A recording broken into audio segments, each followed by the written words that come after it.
The war had gone too far. Everywhere the ground was broken. Smoke rose from burning ships. Bodies lay still. Buildings had no roofs, only fire.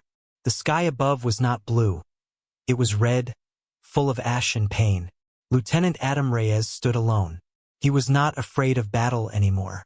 He had fought in 19 zones, killed over 50 Kethri warriors, and lost too many friends. But today felt different. Quiet. Too quiet. His helmet buzzed. Elite Kethri unit nearby. Sector 6. Approach with caution. He didn't answer. He just walked, slow and careful, across the black dirt and dead machines. Then he saw her. She stood in the middle of the ruins like a statue. Tall, thin, covered head to toe in glowing blue armor. A sharp energy blade in her hand. Her back was straight, her eyes hidden under a mask. She did not move. Neither did Adam. The wind blew dust between them. Then suddenly, she turned her head. Right at him. Adam raised his rifle. But she was already gone. A blur of blue light came flying toward him. He jumped back. Her blade sliced the air where his chest had been. He rolled, dropped his gun, pulled his combat knife. Steel met fire. He blocked. She struck again. And again. Their fight was fast, like thunder and lightning. She didn't scream. She didn't speak. She moved like water and struck like a hammer. But something felt off. She wasn't trying to kill him. Not really. She could have. Twice already. Why didn't she? Adam kicked her back. She spun. Landed like a dancer. Then charged again. Her blade came down with force. Aimed at his throat. He grabbed her wrist. And everything stopped. The battlefield went silent.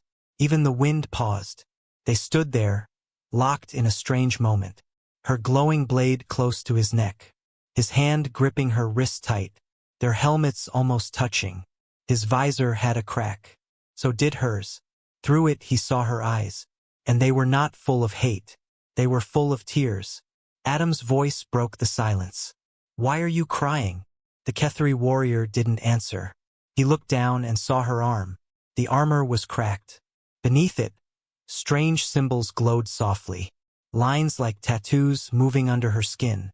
Symbols he had seen once before. In a secret lab. In a dream. In a memory that didn't belong to him.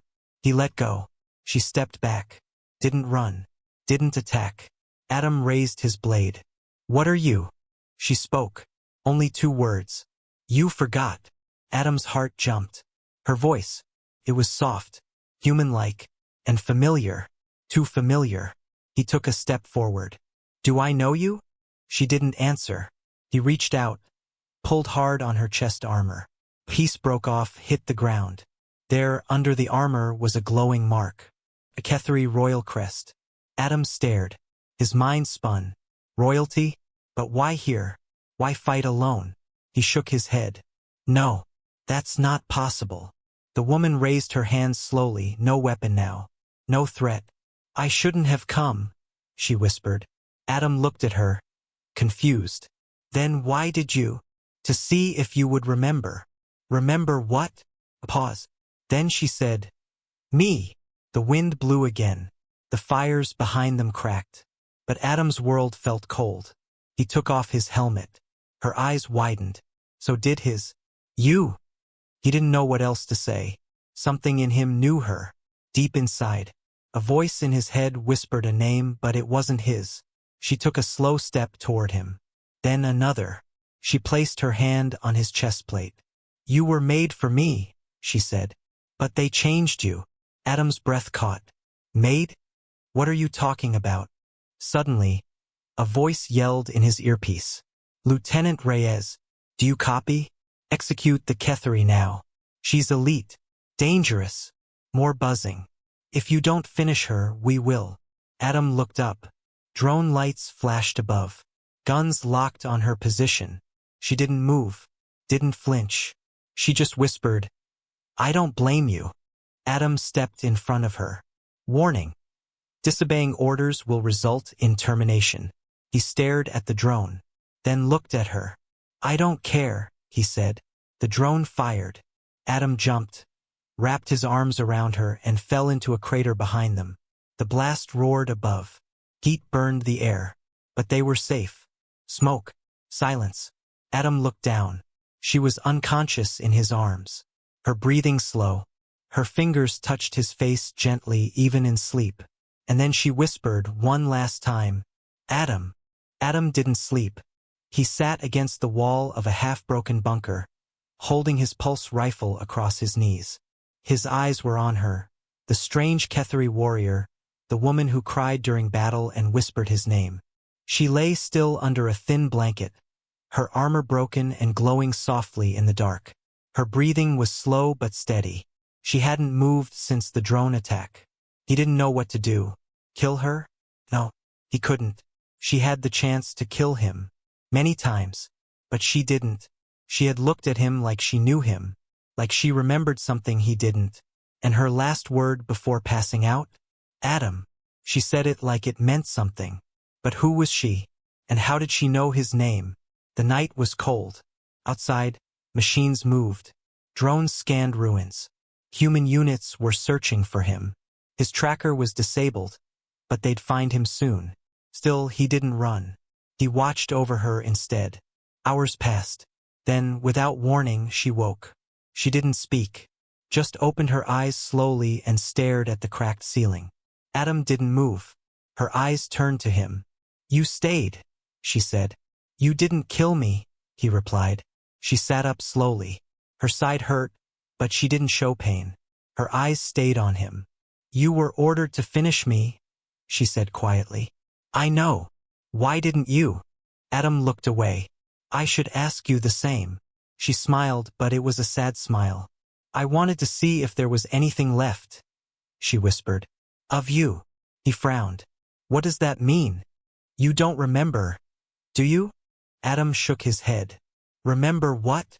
She touched her armor, her fingers glowing faintly near the crest. "Before the war, before you became him, we met." "That's not possible. I was born on Mars colony, never left until my first deployment." "That's what they told you," she said. "But it's not true." He stared at her, unsure whether to believe her or not. "What's your name?" he finally asked. There was silence. Then she said, "Veil Nari." It echoed in his mind like a forgotten melody. He didn't recognize it, but something deep inside him did. Like a song heard in a dream long ago. "What are you to me?" Adam asked. "I was your mission," she said. "But I became your memory." That didn't make sense. He stood up, walked toward her slowly. "Are you saying we knew each other before the war?" "Yes." "How?" She looked at him with quiet sadness. "They erased you, Adam. Took your past. Changed your mind. Rebuilt you to fight us." He froze. "That's a lie." She shook her head. "Your dreams. The glowing symbols. My voice in your head. They're real." Adam's hands tightened. He remembered flash images. A white room. A glowing tank. A woman behind glass. Reaching for him. Was it her? He didn't know. He didn't want to believe her. But he couldn't ignore it either. She stood, slowly, her body weak but proud. "I came here to let you kill me," she said. "To end this story. But you didn't. That means something." Adam stared at her. "Maybe I just wanted answers." She stepped closer. "Then ask." He took a breath. "Why me?" Veilnari paused. "Because," she said softly, "you were the only human who looked at me and didn't see a monster. You saw me. When I was alone in a prison lab, you were there." "No, that can't be me," Adam said. "It was," she whispered. "You weren't a soldier then. Just a test subject. Like me." He staggered back. His memories. The missing years. The unexplained pain in his spine when it rained. Could it be true? He whispered, "What did they do to me?" She said only one word. "Echo." Adam blinked. "What?" "They turned you into an echo soldier," she said. "A mix of human and alien DNA. Memory wiped. Trained to obey. You are not just a man anymore." His legs felt weak. She stepped closer and touched his hand. "But some part of you, your soul, never forgot me. That's why you didn't kill me." Suddenly, his radio buzzed again. Lieutenant Reyes, you are out of position. We are tracking your biosignal. Return immediately or you will be marked hostile. Adam turned the radio off. Then he looked at her. She should have killed him, but she didn't. And now he couldn't let her go. What happens now? He asked. Valnari looked at the door. We run, she said. The sun never rose on this part of the war zone. Thick gray clouds covered the sky. Smoke danced across broken metal and burned earth. Adam and Valnari moved quickly through the ruins of an old science outpost, silent and alert. The place was dead. Machines lay cold. Walls full of bullet holes. Lights flickered low. This used to be a research base, now it was just a grave. They found shelter inside a ruined lab room. Shattered glass. Empty chairs. Faded screens still blinking old messages. Adam sat by the wall, his rifle beside him. Valnari stood near the center of the room. Quiet. She hadn't spoken much since they escaped the drones. And he didn't ask questions until now. Why did you bring me here? He asked. She looked at the ceiling, her voice low. Because this is where it started. What started? She turned slowly, facing him. Her blue armor still glowed faintly, cracked and burned. Her helmet covered most of her face. Your memories, she said. This place holds what they erased. Adam frowned. I've never been here before. You have, she said. But not as a soldier. You came here as someone else. He stood up. Stop talking in riddles. She paused. Then slowly her hands went to her helmet. Wait, Adam said. What are you? She pulled it off. The air felt heavier. Her silver hair fell over her shoulders. Her skin was smooth, pale blue with soft markings. But her eyes, they were bright, full of pain, and glowing with gold light. She looked almost human, but not quite. Adam stared. His breath caught in his throat. He took a step back. You're not just Ketheri. Valnari nodded. No, I'm not. What are you? She stepped forward, voice calm. Something they tried to erase. Just like they did to you. His hands shook. He felt something rise inside him. Confusion, fear, and something deeper, recognition. I've seen your face before, he whispered. Yes, she said. You have. He backed against the wall. Why do I remember you in dreams? Because we were together before the war, she said. Before they turned you into a weapon. That's not possible. She placed her helmet gently on the table. Then, pulling down the upper part of her armor, she showed him a mark glowing on her shoulder. A half-broken circle. Adam froze. He had the same mark on the back of his neck. What is this? He asked. It was a bond, she said. A promise. A promise for what? That we would never forget each other. Adam sat down slowly, his heartbeat loud in his ears. They lied to me, he said. Yes, she whispered. To both of us. He looked up at her. Her eyes were sad but strong. I thought you were the enemy, he said. I was told the same about you, she replied. Silence filled the room. Outside, a storm was rising. Distant thunder echoed across the land. Lightning flashed. Adam stood up again. If what you're saying is true, then who did this to us? She walked to a broken console, touched a screen. A symbol blinked, the crest of the United Colonies military.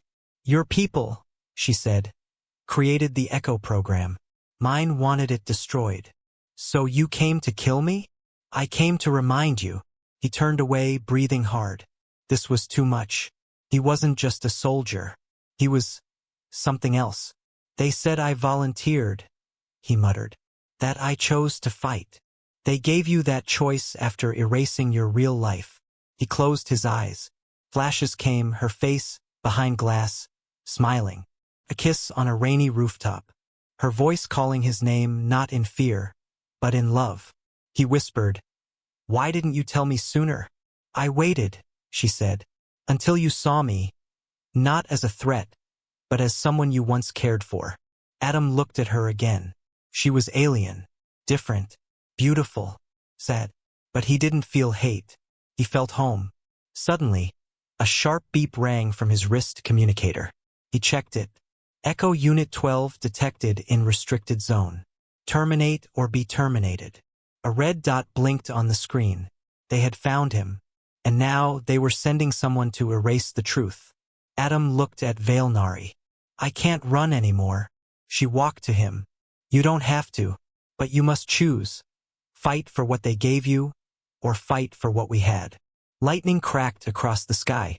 Adam looked at his rifle, then at her, and for the first time since the war began, he remembered why he picked up a weapon in the first place.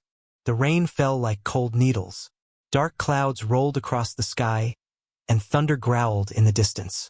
Adam stood at the edge of the ruined lab, staring out into the storm. The wind pushed against his armor, but he didn't move. Behind him, Veilnari stayed quiet. She sat on the floor, back resting against a broken console. Her mask was gone. Her face was bare. No secrets now, but trouble was coming. Fast. Adam's wrist device blinked red. Unit 9 approaching. Human response team. 3 minutes out. They weren't here to rescue him. They were here to end him. You should leave, he said without turning around. No, she replied. They'll kill you. I know. He looked back at her. She wasn't afraid. Her glowing eyes watched him calmly. I won't let that happen, he said. She tilted her head. You'd fight your own people? He nodded once. If they're coming to kill someone I care about. Yes. Veilnari's lips parted slightly, but she said nothing. Only her eyes spoke, soft and sad. 2 minutes later, he saw movement in the distance. Shadows, flashlights, armored boots crushing wet ground. Adam stepped forward, his body tense, his heart steady. He recognized the man leading them, Captain Rourke, his former mentor. Adam Reyes, Rourke shouted. Stand down. You are out of position. Surrender and submit for memory reset. No, Adam replied loud and clear. You're protecting a target from Echo Command. That's treason. She's not the enemy, Adam said. She was never the enemy. She's Ketheri, Rourke yelled. They burned Colony Sigma. They killed our civilians. Adam's voice didn't shake. She saved me. A short silence. Then Rourke lifted his hand. Target Echo 12 is rogue. Open fire. Adam didn't wait. He pulled his pulse rifle and shot a flash blast to blind them. Then he dove behind rubble as bullets cracked through the air. The walls shook. Glass exploded. He rolled, took out 2 soldiers with stun rounds. Another came close. Adam punched him hard, knocking his helmet off. I don't want to kill you, he shouted. But they didn't stop. Inside the lab, Veilnari stood. She placed her helmet back on, but left her chest plate open, her royal crest glowing faintly beneath it. She walked to the doorway. One soldier saw her and hesitated. That's not just Ketheri. She raised her hand. An energy burst from her palm, slamming into the wall behind him. A warning shot. She didn't want to kill either. But this was war now. Adam was pinned behind a broken wall. His ammo low. Rain poured over his visor, and blood dripped from a cut on his cheek. He turned his head and saw her walking straight into the fire. No, Veil, he shouted. But she didn't stop. The soldiers froze as she stood in the open. Her voice was loud and calm. I am Veilnari, daughter of the Ketheri line. If you strike me down, you risk war beyond this world. Captain Rourke blinked. A Ketheri royal? Adam stood beside her. She's not lying, he said. She's not a weapon. She's a bridge. Rourke narrowed his eyes. You were supposed to forget her. We burned the files. We wiped your memory. Adam's voice was cold. But you didn't kill my heart. Silence. Rain fell harder. Then Rourke raised his gun. You leave me no choice. Adam moved, faster than thought. He tackled Rourke to the ground, disarmed him, and pressed his blade to the man's throat. Call them off, Adam growled. Rourke coughed. You're throwing away everything. No, Adam said. I'm taking it back. He stood and backed away. The soldiers didn't move.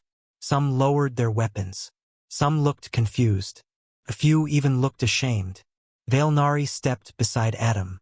"You don't need to fight us," she said. "But if you do, we will survive. Together." No one fired. Rourke got up slowly. "This isn't over." Adam shook his head. "Yes, it is. For me, it's over." They left before more troops arrived. Through the ruins. Through the trees. Into the mountains beyond the battlefield. That night, by a quiet fire in a cave, Adam sat beside her. He was bruised, tired, but alive. She looked at him. "You chose me," she said softly. He smiled, weak but real. "I think I always did." The cave was quiet. Firelight flickered on the rough stone walls. Outside, wind moved through the trees. The war felt far away now, but Adam couldn't sleep. He sat with his back against the wall, watching the fire. Valnari slept beside him, her face calm for the first time in days. And still something felt wrong. Too quiet, too still. His wrist device beeped. Echo signal detected. Frequency classified. Distance 3 kilometers. Moving fast. Adam's eyes narrowed. Not human. Not Ketheri. Something else. Something like him. He woke her with a whisper. "Vale, get up." She opened her eyes quickly. Alert. "What is it?" "Echo signal. Someone's coming." Her face changed. Not fear. Recognition. She stood fast. They finally sent him. Adam grabbed his rifle. "Who?" She didn't answer right away. Then she said, "Your replacement." 20 minutes later, they were outside the cave, hidden among the trees. The forest was thick and wet from the rain. Adam moved carefully. His heart was beating fast but steady. Then he saw it. A figure in black armor, walking calmly through the trees. No sound. No emotion. It looked like a shadow of death. Same body shape as Adam. Same style of gear. But smoother. Cleaner. Stronger. Valnari whispered, "Echo 7. Adam blinked. "I'm Echo 12. "Yes," she said. "But you were the first one made with a soul." He frowned. "What do you mean?" "They built you to fight. But something inside you changed. You chose love. You broke the program. So they made another, without your weakness." Adam gritted his teeth. "Without a heart." "Yes," she said softly. "And now he's here to erase the mistake." Echo 7 stopped in the middle of the forest. He turned his head, slowly, toward their hiding spot. Then he spoke. His voice was calm, flat, cold. "Echo 12. Subject, Valnari. Orders, terminate." Adam stepped out. "I'm not Echo 12 anymore." The figure tilted his head. "Your identity is irrelevant. Target is marked for deletion. Step aside. She's not your enemy. She is a virus. You are infected." Adam raised his weapon. "Then I guess I'm sick."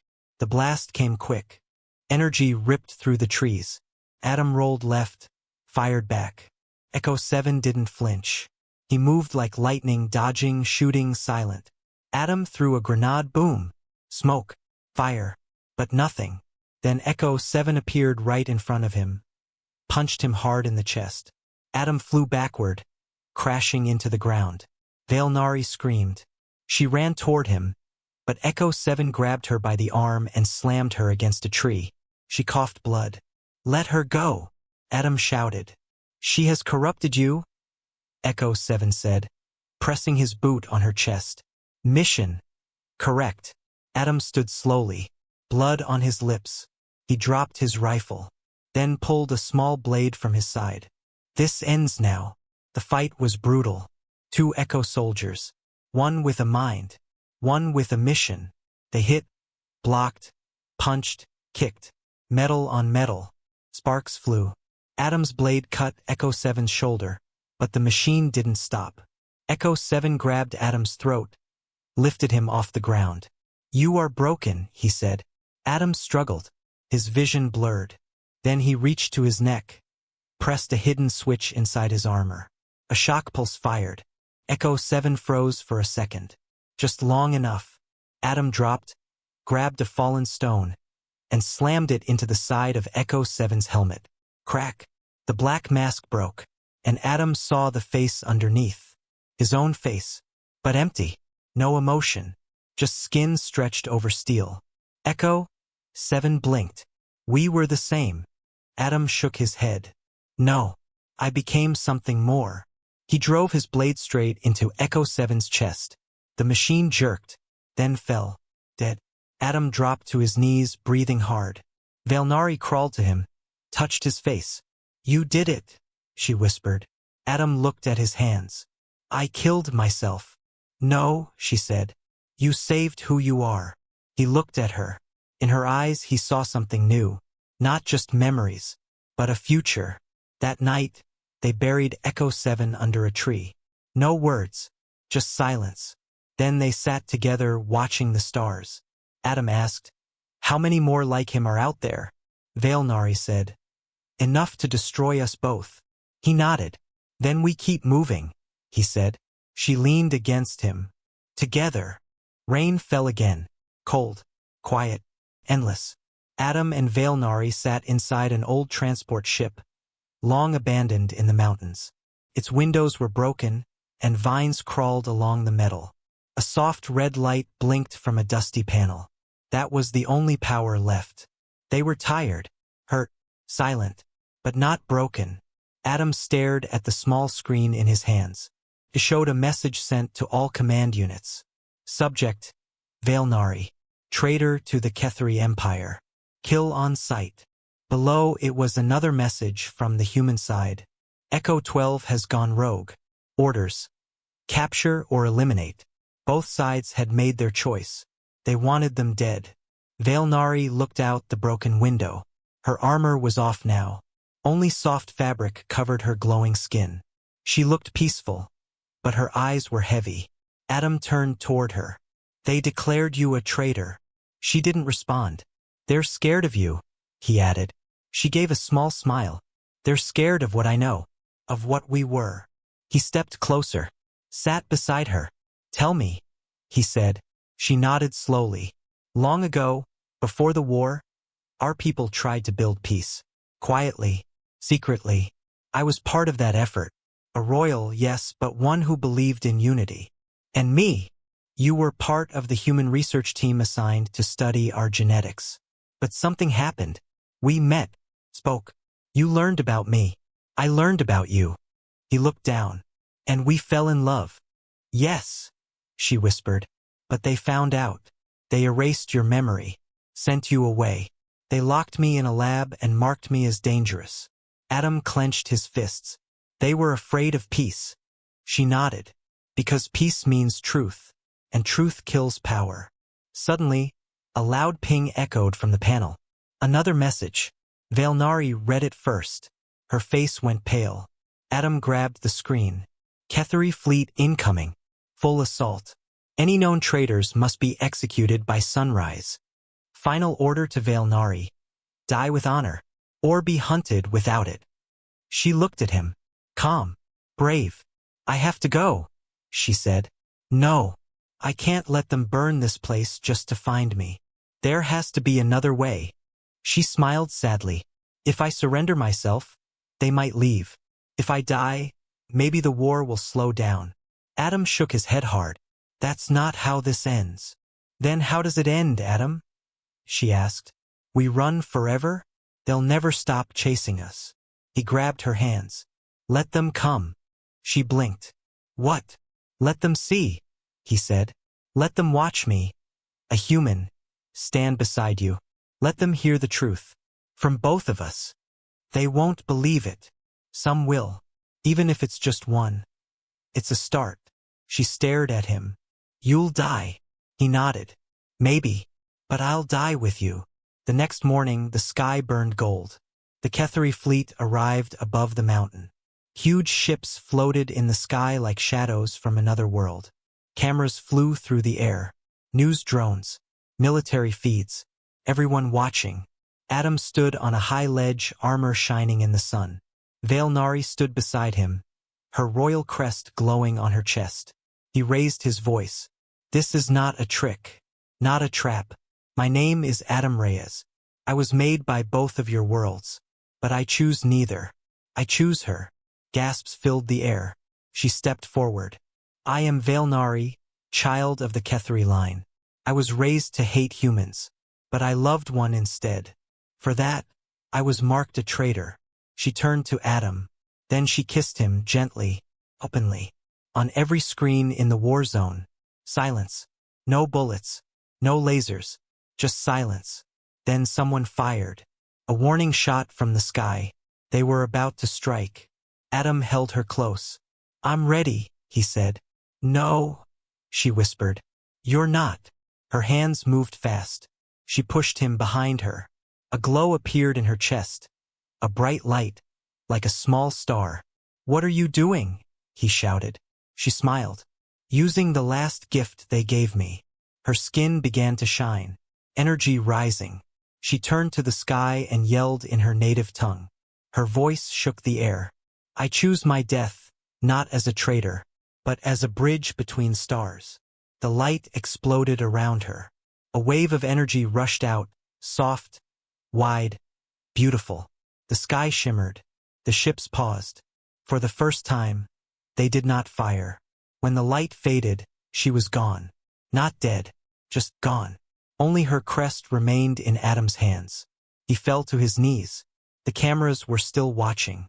He held the crest to his heart and whispered, She chose to die, then looked up. But I choose her. The mountain was quiet again. The fire was gone. The ships had left. Only one man stood on the cliff now, alone. Adam Reyes. The wind pushed against him, but he didn't move. In his hand, he still held her crest. Valnari's final gift. It glowed softly even now. Warm. Alive. But she was gone. Not dead. Not erased. Just beyond reach. And something inside him changed forever. 3 weeks passed. He stayed hidden, deep in the wild. Every army thought he was dead. Every report said, Echo 12, terminated. Good. He didn't want to be Echo 12 anymore. He was just Adam now.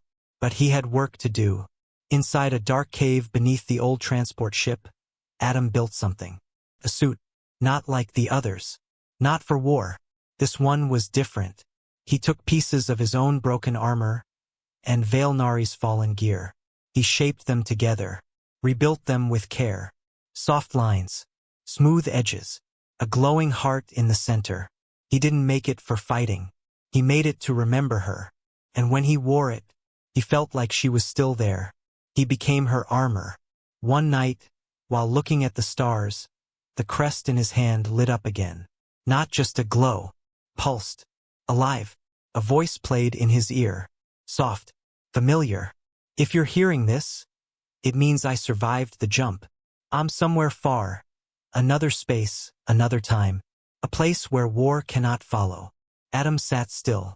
The voice continued. But I left you more than a memory. I left you a key. You were made to obey. But you chose love.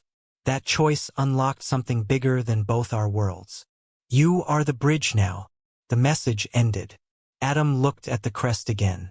It was changing, its lines opening like petals. Inside was a glowing map, pointing toward the edge of the known galaxy. She was alive, and calling him. Months passed. Adam traveled in secret, through broken colonies, past ruined outposts.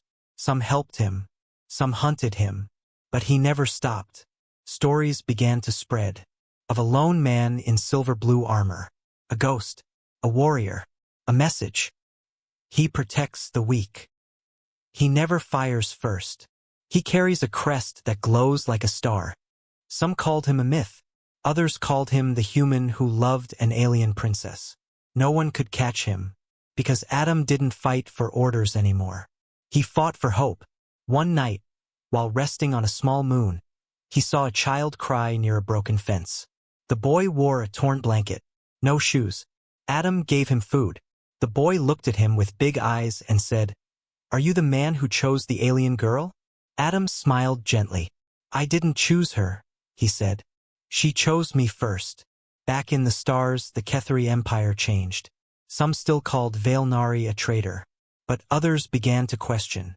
They watched Adam from a distance, They saw the kindness, the mercy, the strength, and they whispered among themselves, maybe she was right.